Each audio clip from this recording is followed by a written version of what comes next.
할렐루야. 오늘은 무엇이 우리를 교만하게 만드는가 하는 제목으로 은혜를 나눕니다. 우리 인사합니다. 사랑하고 축복합니다. 사랑하고 축복합니다. 아멘. 요즘 드라마나 영화를 보면은 너무나도 잔혹하고 폭력적인 그런 내용들이 참 많습니다. 사람들을 너무나 쉽게 죽이고도 전혀 그게 잘못인 것 같지도 않은 그런 일들이 참 많이 벌어집니다. 특별히 젊은 세대일수록 이런 문화에 익숙하다 보니까 우리 사회에도 끔찍한 이런 사건, 사고들이 많이 일어납니다. 현대인들은 그만큼 죄에 대해서 좀 불감증이 있고 무신경으로 그렇게 살아가는 경우가 참 많습니다. 특히 21세기는 포스트 모더니즘이라는 이런 상대주의의 영향으로 죄라는 그런 용어를 거의 사용하지 않습니다. 죄라는 말 대신에 실수였다, 불미스러운 일이었다, 이런 말을 많이 합니다.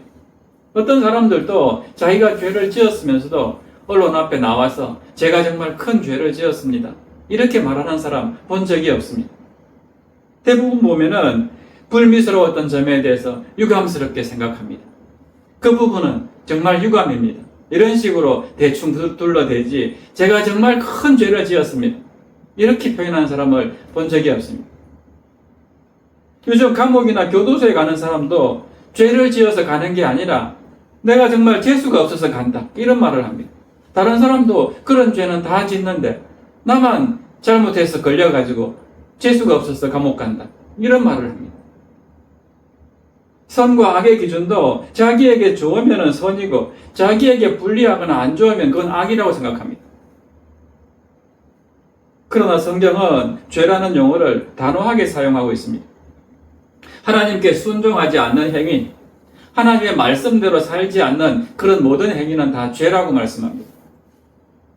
특히 인간의 근본적인 죄 가운데서 소위 7가지 대죄라는 것을 중세 우리 종교 지도자들이 만들었는데, 성경을 바탕으로 가장 대표적인 죄 7가지를 이렇게 정의했습니다. 첫째는 교만, 둘째는 시기, 셋째는 게으름, 넷째는 분노, 다섯째는 호색, 여섯째는 탐식, 일곱째는 탐욕, 이런 7가지 죄를 정했습니다. 이것이 나중에는 죽음에 이르는 7가지 죄라는 이름으로 바뀌었습니다. 이렇게 성경은 죄에 대해서 엄격합니다. 죄가 어디 7가지만 이런 7가지만 있겠습니까만은 이 7가지 부류의 죄가 정말 치명적인 그런 죄이기 때문에 우리 믿음의 선조들이 대표적인 죄다라고 정의를 한 것 같습니다. 이런 죄들은 하나님과의 관계를 막거나 끊어버리는 그런 근원적인 죄들이 되는 것입니다. 영국의 문학가인 도로시 세이어스는 이 7가지 죄에 대해서 이런 표현을 했습니다. 교만과 시기와 게으름과 탐욕이 차가운 마음의 죄에 해당한다면 분노와 호색과 탐식은 뜨거운 마음의 죄에 해당한다는 것입니다. 굉장히 의미 있고 정확한 분류라고 생각합니다. 성경을 보면은 예수님은 이런 뜨거운 마음의 죄보다는 차가운 마음의 죄에 익숙한 것들을 더 신랄하게 지적하면서 또 책망하는 것을 보게 됩니다. 자기 의로 가득 찼던 바리새인과 서기관들이 바로 이런 차가운 마음의 죄를 품었던 대표적인 사람들입니다.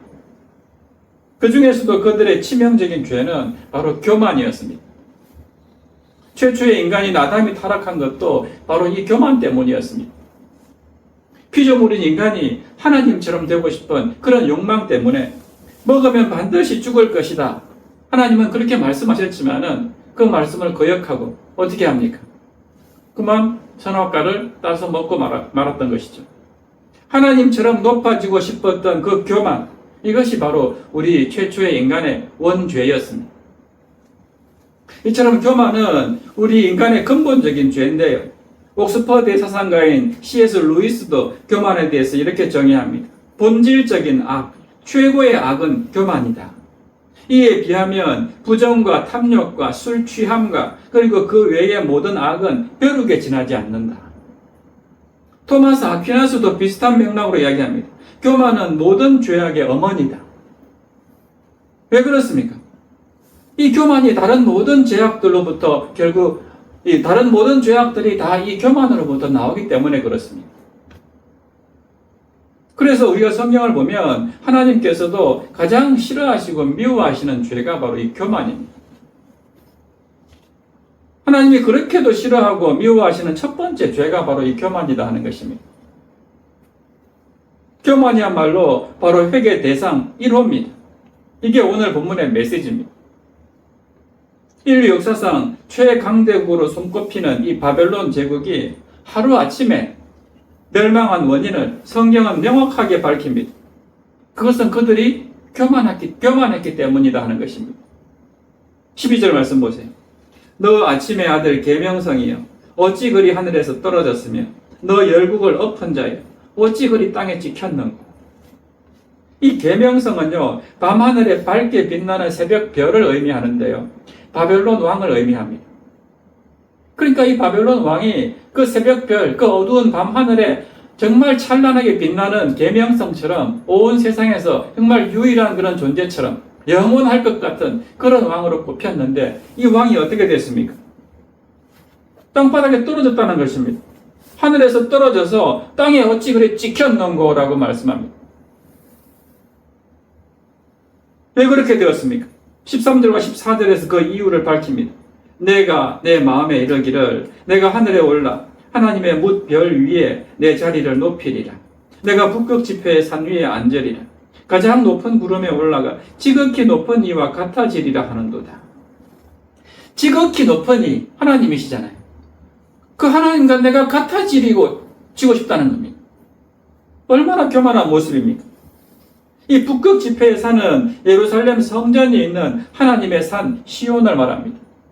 그러니까 하나님이 계시는 그 성전에 자기가 앉고 싶다는 것입니다. 얼마나 교만한 사람입니까? 이렇게 교만하고 오만했기 때문에 하나님은 그를 심판하시고 하늘에서 떨어지게 만드시는 것입니다. 자신을 신격화해서 하나님과 같이 되려고 하는 그런 교만한 모습을 완전히 꺾어버리는 것입니다. 어느 나라나 어느 제국이나 어느 정권이나 어느 개인도 이렇게 교만하면은 반드시 심판받고 추락하게 되어 있습니다. 하늘의 천사가 타락해서 마귀가 된 것도 바로 이 교만 때문이었습니다. 하나님처럼 높아지려는 교만이 결국 그를 무저갱 저 밑바닥으로 떨어지게 만든 것입니다. 이처럼 교만한 사람들은요, 좀 더 올라가자, 좀 더 높아지자 하다가 결국 가장 밑바닥으로 곤두박질 치는 것입니다. 기업도 보면은 한때 정말 잘 나가던 기업인데 교만해서 한순간에 부도가 나고 몰락하는 경우가 종종 있습니다. 그러면 교만의 정체는 무엇일까요? 무엇이 우리를 교만하게 만들까요? 저는 오늘 말씀을 준비하면서 교만의 원인이 어디에 있는가 이것을 몇 가지로 정리해 봤는데요. 첫째는 자기를 내세울수록 교만해집니다. 원래 교만이라는 단어가 라틴어로 슈퍼비아인데요. 자기를 높이 둔다. 자기 스스로 높아지려는 그 자세를 의미합니다. 그래서 사람이 교만에 빠지면요, 자기를 자꾸 드러내고 싶어 합니다. 자기 이름을 알리려고 합니다. 그게 창세기 11장에 나오는 바벨탑 사건 아닙니까? 창세기 11장 3절과 4절 말씀 보세요. 서로 말하되 자 벽돌을 만들어 견고히 굽자 하고 이에 벽돌로 돌을 대신하여 역청으로 진흙을 대신하고 또 말하되 자 성읍과 탑을 건설하여 그 탑 꼭대기를 하늘에 닿게 하여 우리 이름을 내고 온 지면에 흩어짐을 면하자 하였더니. 여기 보면 견고한 벽돌과 역청으로 방수 처리까지 하면서 높이 하늘 높이 탑을 쌓았습니다. 그래서 어떻게 하자는 것입니까? 하늘까지 닿게 해서 우리 이름을 내자. 하나님 이름이 아니고 우리 이름을 내자라고 합니다. 하지만 이 바벨탑이 어떻게 되었습니까? 하나님의 심판으로 한순간에 와르르 다 무너지고 말았습니다. 왜 그렇게 되었습니까? 자기들 스스로 얘기하지 않습니까? 자, 우리 이름을 내자. 바벨탑을 쌓아서 하나님의 자리까지 높아져서 내 이름을 하늘 꼭대기에다 내고 싶은 그 교만 때문에 무너진 것입니다. 일반적으로 사람이 어느 정도 성공 대열에 올라서면요, 그 다음 단계로 밟아가는 코스 중에 하나가 명예라고 합니다. 자기 이름을 알리려고 합니다.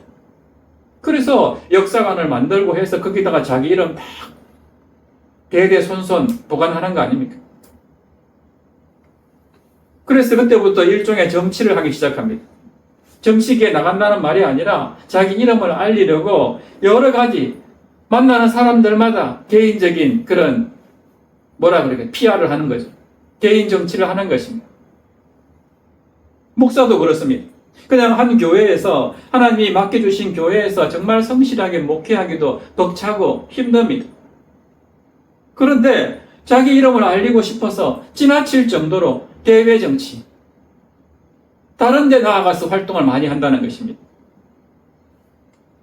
이렇게 자기 이름에 관심이 많아지기 시작하면요, 그때부터 나는 교만해지고 있다 하는 것을 알고 자성해야 됩니다. 교만은 다른 게 있는 게 아닙니다. 이렇게 자꾸만 나를 사람들 앞에 드러내고 싶어하는 그런 욕심이 생기는 거예요. 내 이름을 자꾸 사람들 앞에서 인정받고 싶어하는 그런 욕심이 생기는 그 순간부터 나는 좀 교만해지고 있구나 하는 것을 알아야 됩니다. 어떤 사람이 사업하는 가운데 정말 좋은 사업 파트너를 만났습니다. 누구나 축하할 일입니다. 그런데 누군가 이런 말을 꼭 합니다. 그거 내가 연결시켜 준 거예요. 그 사람이 이렇게 좋은 파트너 만난 거 내가 소개시켜 준 거예요. 꼭 이렇게 자기를 내세우는 사람들이 있습니다. 교회에서도 마찬가지입니다. 어떤 성도에게 좋은 일이 생기면은 그거 내가 기도했기 때문이에요. 내가 그 성도한테 좋은 말로 권면했기 때문이에요. 이렇게 자기를 드러내는 그런 사람들이 있습니다. 그것은 교만한 모습입니다. 예수님은 너는 구제할 때에 오른손이 하는 것을 왼손이 모르게 하라고 말씀하셨습니다. 어려운 이웃을 도와주고는 그것을 신문이나 방송에 대대적으로 홍보한다면 그것도 교만한 모습입니다. 그러므로 정말 우리 교회가 나중에 선교도 많이 하고 구제 활동도 많이 하는 그런 교회로 성장한다면요, 이거 우리 교회도 신문에 한번 냅시다 이런 말들은 절대로 하지 마시기 바랍니다. 그냥 조용히 오른손이 하는 거 왼손이 모르게 묵묵하게 하시면 됩니다. 특히 요즘 교회마다 주일학교 학생들 수가 감소하고 또 교인들 수도 줄어들다 보니까요, 교회마다 전도와 홍보를 많이 하는 추세인데요. 그런데 길거리를 지나가다 보면은 유독 눈살을 찌푸리는 그런 교회 현수막들을 볼 때가 있습니다. 어떤 내용이 걸려있냐 하면은 자기 교회를 알리는 현수막이기 때문에 그 내용에 대해서 제가 뭐라고 이야기할 수는 없겠지만요, 안타까운 것은 그 현수막에 교회의 머리가 되시는 예수 그리스도에 대한 내용은 전혀 없습니다. 교회 사진, 담임 목사 이름, 교회 이름, 이것만 큼지막하게 새겨놓고 있습니다. 왜 이런 말씀을 드리는가 하면은 도대체 그 교회가 누구를 위한 교회인가 하는 생각이 들기 때문입니다. 많은 사람들이 그 현수막을 보고 예수님을 알고 예수님을 만나기 위해서 교회에 나올 수 있는 그런 내용이 아니라 이 담임 목사가 어떤 유명한 목사님이다, 우리 교회는 이렇게 크고 아름다운 교회다, 이것만 드러내가지고 그저 교인만 끌어모으려는 그런 모습들이 느껴지기 때문에 정말 안타까웠습니다. 여러분, 우리 교회는 그러지 않기를 바랍니다. 목사 이름이 중요한 거 아닙니다. 교회 이름도 중요한 거 아닙니다. 교회 건물이 크고 화려한 것도 중요하지 않습니다. 어떻게 하면 우리가 하나님을 높여드릴 수 있을까? 어떻게 하면 우리 교인들이 예수 그리스도를 만나고 그 예수 그리스도께서 기뻐하는 그런 삶을 살 수 있을까? 이런 데 관심을 두셔야 됩니다. 그것이 바로 겸손한 모습입니다. 그런가 하면 우리가 교만해지게 되는 또 한 가지 이유는요, 내 자존심이 너무 강하기 때문에 그렇습니다. 일반적으로 교만한 사람일수록 자아가 아주 강합니다. 자존심이 강합니다. 이런 사람들은 늘 자기 중심적으로 살아갑니다. 식사하러 갈 때도요, 상대방이 어떤 음식을 좋아하는지 묻지도 않습니다. 그리고 내가 아주 자주 갔던 맛집이 있으니까 따라와 이렇게 합니다. 거기 가자 합니다. 물론 그 집이 맛집이니까 따라가도 나쁘지는 않을 겁니다. 그렇지만은 상대방의 의견도 묻지 않고 모든 일을 자기가 알아서 결정합니다. 내가 앞장설 테니까 너는 따라와. 이런 식입니다. 상대방 가기 싫을 수도 있습니다. 다른 약속이 있을 수도 있습니다. 그 음식이 정말 내 입맛에 안 맞을 수도 있습니다. 아무리 맛집이라 하더라도. 오늘은 그 음식보다 다른 게 먹고 싶을 수도 있습니다. 그런데도 묻지 않습니다. 이렇게 자존심이 강하고 자기 중심적인 사람들은 교만해지기 쉽습니다. 이런 사람들에게 나타나는 공통적인 현상이 있는데요. 그들은 쉽게 부딪히고 또 쉽게 상처를 받는다는 사실입니다. 별거 아닌데도 말다툼을 하고 상처를 받습니다. 왜 그렇습니까? 내가 너무 강하기 때문에 그렇습니다. 그래서 자존심 상한다고 얼굴 안색이 변하고 그렇게 잘 지내던 친구가 절교까지 합니다. 그러나 자존심이 부드러운 사람들은 사람들과 부딪히지 않습니다. 내 마음에 들지 않는 음식 먹으러 가자 해도 그냥 수용하고 따라갑니다. 부딪혀봐야 다툼만 일어나니까. 받아들입니다. 그냥 어떤 말을 하든지 수용합니다. 저를 비롯해서 우리 모두가 정말 나의 모습을 잘 진단했으면 좋겠습니다. 자존심이 강하다는 것은 바로 교만입니다. 동의하십니까? 동의하지 않는다면 자존심이 강한 분입니다. 자존심을 내려놓으면 우리가 그렇게 오기 부릴 필요가 없습니다. 자기 주장을 할 필요도 없습니다. 그래서 저는 이런 생각을 해봅니다. 우리 교회 성도들은 진리 문제가 아닌 거에 대해서는, 복음이 아닌 문제에 대해서는 누군가에게 어떤 말을 듣더라도 다 자존심 내려놓고 열린 마음으로 듣고 수용하고 그랬으면 좋겠습니다. 나와 생각이 다르더라도 저 사람은 저렇게 살 수도 있구나, 저런 생각을 할 수도 있겠구나 하고 받아들여버리게 되면 부딪힐 일이 없습니다. 정 그 사람이 계속 그렇게 나가면 그 다음부터 안 만나면 됩니다. 굳이 서로 싸울 필요가 뭐가 있습니까? 가정도 마찬가지고 직장도 마찬가지입니다. 이런 마인드로 살아가게 되면은 분명 그 가정과 교회와 직장은 여러분 때문에 더 평화롭고 더 살맛나고 더 즐거운 그런 공동체가 될 것입니다. 세 번째로 우리가 교만해지는 이유는요, 교제의 폭을 자꾸만 좁히기 때문입니다. 교만한 사람들은 다른 사람과 교제하기보다는 오히려 자기의 담만 자꾸 쌓고 살아갑니다. 벽을 만들고 싶어 합니다. 자기 중심적으로 행동 반경을 정해놓고 교제의 폭을 좁히면서 살기 때문에 인간관계의 벽이 자꾸만 높아집니다. 이런 사람과는 사귀기가 힘이 듭니다. 접근하기도 어렵습니다. 이런 사람들은 자업자득으로 걸림돌이 많다 보니까 사귈 만한 사람이 별로 없다고 담을 쌓고 살아갑니다. 그러니까 자꾸만 악순환이 계속됩니다. 그런데 성경을 보면요, 자기를 위해서 성을 쌓는 행동은 자만이고 교만이라고 말씀합니다. 그런데도 주위를 둘러보면은 이렇게 자기만의 성을 쌓는 사람들이 참 많습니다. 아, 나는 사람 사귀기가 싫어. 이런 사람은 자기만의 성에 갇혀서 교만해질 가능성이 높습니다. 성경은 넓게 살라고 합니다. 다 끌어안고 살라고 합니다. 교만의 대명사로 불리는 바리새인들을 보세요. 그들은 벽을 쌓고 담을 쌓고 살았습니다. 자기는 세리와 죄인들 같지 않다고 하면서 높은 담을 쌓고 살았습니다. 그러나 예수님은 어땠습니까? 인자는 세리와 죄인의 친구라고 하시면서 그들과 같이 먹고 마셨습니다.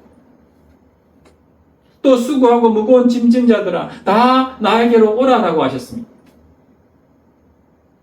이런 맥락에서 오늘 우리의 모습은 어떻습니까? 스스로 담을 쌓고 교제의 폭을 좁히고 있지는 않습니까? 사람들과 어울리는 것을 기피하는 이유가 어디 있을까요? 혹시 내가 그렇게 담을 쌓고 사는 그런 나만의 교만 때문은 아닌가요? 소위 오지랖이 넓지 못한 사람일수록 담을 쌓고 삽니다. 반대로 오지랖이 넓은 사람일수록 길을 내는 인생을 살아갑니다. 자기 자신에게 한번 물어보십시오. 나는 담을 쌓고 사는 사람, 그런 사람인가요? 아니면은 길을 내면서 살아가는 그런 사람입니까? 그런데 더 심한 것은 스스로 관계를 끊는 분들도 있습니다. 교회에 와서도 또 예배 중에도 이런 생각을 하는 사람들이 종종 있습니다. 저 김 집사 오늘 헤어스타일이 왜 저 모양이야? 오늘 머리도 안 감고 왔는가? 아니, 내가 누구를 위해서 머리를 한 건데, 내 스스로 좋아서 한 머리인데, 그걸 보고 그런 식으로 비꼬면서 정말 오늘 예배가 집중이 안 되네, 밥맛이 없네. 이런 사람은 자기만의 잣대를 가지고 교제의 폭을 좁히는 사람입니다. 그래서 자기 마음에 안 들어서 안 사귀고, 또 내 양에 안 차서 안 사귀고. 그러나 성경은 그렇게 말씀하지 않습니다. 죄인이든 세리든 다 품고 다 끌어안고 살라고 합니다. 서로 사랑하고 배려하고 섬기고 용납하면서 살라고 하십니다. 그렇게 내가 죽고 다른 사람들을 더 높이는 그런 삶을 살아갈 때에 이런 하나님의 공동체가 더욱더 아름답고 건강한 그런 교회로 우리가 성장한다는 것을 기억하시기를 바랍니다. 그런가 하면 마지막 네 번째로 또 우리가 교만해지는 이유는요, 중요한 이유인데 신앙적인 우월감이 강하기 때문이라고 합니다. 예수님 당시에 남달리 경건 생활에 힘썼던 대표적인 사람들이 바로 좀 전에 말씀드렸던 이 바리새인들입니다. 원래 그들은 세상 사람들과 구별되고 또 경건한 삶을 살려고 아주 부단히 노력했던 사람들이었습니다. 취지는 정말 좋았는데 그들의 결정적인 문제가 뭐냐 하면은 바로 이런 신앙적인 우월감이었습니다. 자기들이 남들보다 훨씬 더 경건하고 거룩하다는 이 우월의식이 결국 그들을 교만에 빠지게 한 것입니다. 특별히 우리 교회와 같이 장로 교회들일수록 조심해야 됩니다. 마치 우리가 다른 교파보다도 우월한 것으로 착각할 수 있습니다. 우월의식이나 우월감, 이거는 정말 조심해야 됩니다. 또 직분자들일수록 조심해야 됩니다. 직분을 맡은 지가 오래된 사람일수록 더 조심해야 됩니다. 내가 목사 안수 받은 지 벌써 몇 년째입니다. 내가 장로가 된 지 몇 년째입니다. 내가 안수 집사가 되고 권사가 된 지가 올해로 벌써 몇 년째인데, 이런 생각이 굉장히 교만하게 만들 수 있습니다.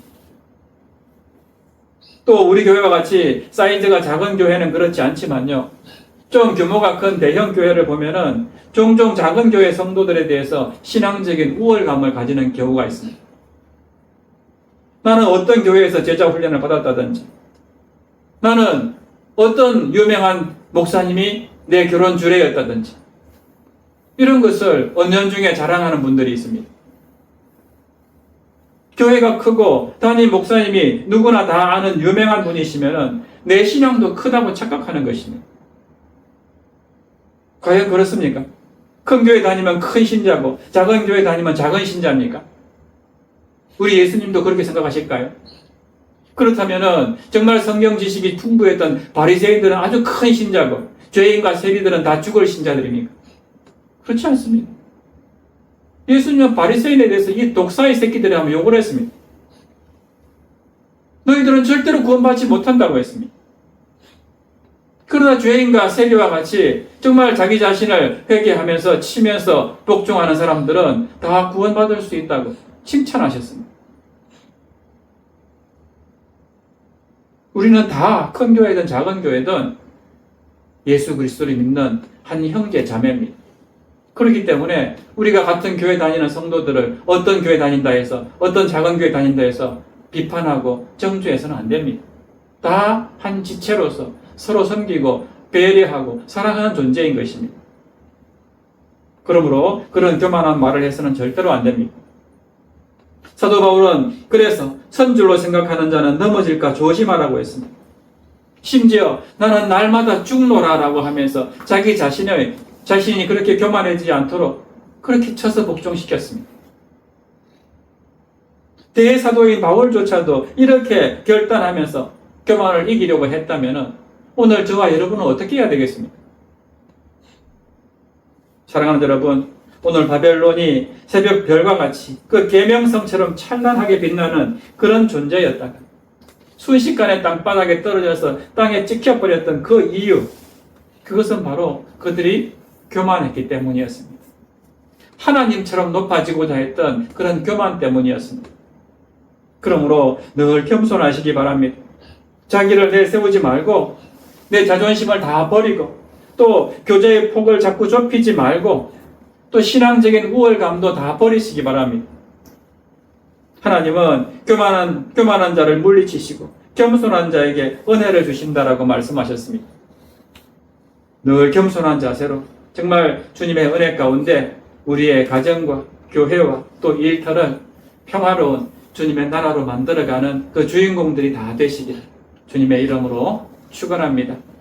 그래서 이 시간 우리가 함께 찬양할 내용은요, 내가 주인 삼원이라는 찬양입니다. 다 아시는 찬양일 텐데 정말 하나님보다도 내가 더 주인 삼은 것들 다 내려놓기를 바랍니다 하는 그런 소망을 담아서 우리 함께 찬양하고 기도합니다.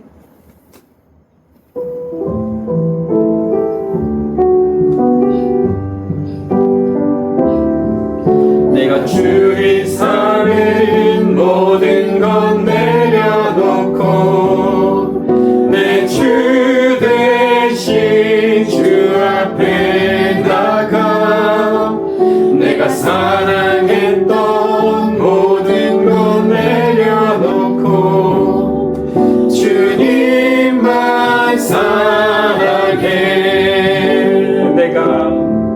내가 주인 삼은 모든 것 내려놓고 내 주 대신 주 앞에 나가 내가 사랑했던 모든 것 내려놓고 주님만 사랑해.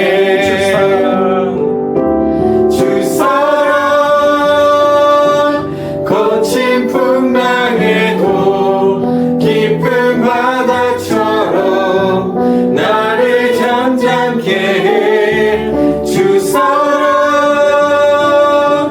내 영혼의 반석 그 사랑 위에 서리. 주 사랑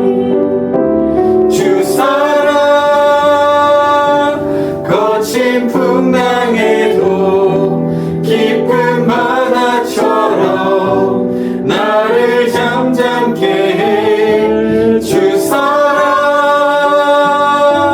내 영혼의 반석 그 사랑 위에 서리. 우리 함께 기도합니다. 살아계신 하나님, 정말 내가 주인 삼은 것, 내가 사랑했던 것 다 내려놓고 주님의 그 사랑 위에 서기를 원합니다. 정말 이제는 더 이상 나를 내세우지 않고 자존심 다 버리고 교제의 폭을 더 넓히고 신앙적인 우월감도 다 버리고 날마다 겸손한 자세로 살아가기를 원합니다. 아버지 하나님, 우리를 그렇게 인도해 주시옵소서. 이런 마음으로 함께 주님 이름 부르시고 우리 기도합니다. 주여, 살아계신 하나님 아버지, 그렇습니다. 정말 계명성처럼 그렇게 밝게 빛나던 바벨론이 하루아침에 땅바닥에 추락해서 그렇게 땅에 지켜버리게 되었던 것, 그것은 바로 그들이 너무나 교만했기 때문이었습니다. 하나님처럼 높아지려고 했던 그 높은 그런 교만 때문에 하나님은 그들을 심판하시고 세계사에서 완전히 그 이름을 삭제해버렸던 이런 아버지 하나님, 정말 하나님의 심판을 당했다는 것을 우리가 늘 기억하면서 아버지 우리의 신앙 가운데도 늘 겸손하기를 원합니다. 아버지 하나님, 정말 하나님 앞에서 아버지 하나님 나를 내세우지 아니하고 오직 하나님의 말씀에 순종하면서 하나님이 나의 주인이심을 인정하면서 그 주님께서 인도하시는 대로 주님께서 말씀하시는 대로 그렇게 따라가며 그의 주님의 이름을 드러내는 우리의 삶이 되기를 원합니다. 하나님, 정말 나의 나 된 것은 다 하나님의 은혜임을 늘 기억하면서 정말 하나님께 영광 돌리는, 정말 하나님께 순종하는 그런 우리의 삶이 되기를 원합니다. 하나님 아버지, 그래서 더 이상 내 이름을 내세우는 그런 바벨탑과 같은 존재가 되지 않게 하여 주시옵시고 나의 모든 자존심을 다 버리게 하여 주시옵시고 아버지 하나님, 내가 만든 나는 모든 사람들의 관계의 폭, 그 교제의 폭을 점점 더 넓히는 사람들이 되게 하여 주시옵소서. 무엇보다도 하나님, 내가 지금 목사가 된 지가 몇 년 차인데, 내가 지금 장로가 되고 권사가 된 지가 몇 년 차인데, 이런 아버지의 신앙적인 우월감을 버리게 하여 주시옵소서. 아버지 하나님, 나의 그 목사님이 누구고 내가 다니는 교회가 어떤 교회인데, 이런 아버지 하나님 우월의식도 다 버리게 하여 주시옵소서. 오직 하나님 안에서, 예수 그리스도 안에서 우리는 모두가 한 형제요 자매요 한 지체라는 것을 기억하고 서로 사랑하고 서로 섬기고 서로 배려하면서 정말 아름다운 건강한 교회 공동체를 만들어가는 우리 모두가 되게 하여 주시옵소서.